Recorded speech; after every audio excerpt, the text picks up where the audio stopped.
ग्रामपंचायत निवडणुकीमध्ये भानामतीचा प्रकार समोर आलेला आहे। सांगलीच्या वड्डी गावातील हा धक्कादायक प्रकार आहे। सरपंच पदासाठी अघोरी पूजा करण्यात आली आहे। लिंबू आणि काळ्या बाहुलीची पूजा करण्यात आल्याचं समोर आलेलं आहे।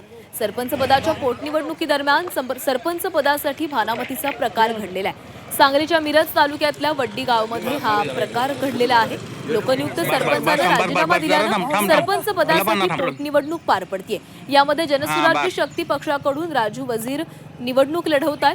प्रचाराचा धडाका उडालेला असताना वजीर यांचा फोटो एका काळ्या कापडामध्ये ठेवून काळी बाहुली, लिंबू, केळी, हळद, कुंकू लावून हे सर्व साहित्य रस्त्याच्या कडेला ठेवण्यात आल्याची बाब समोर आली।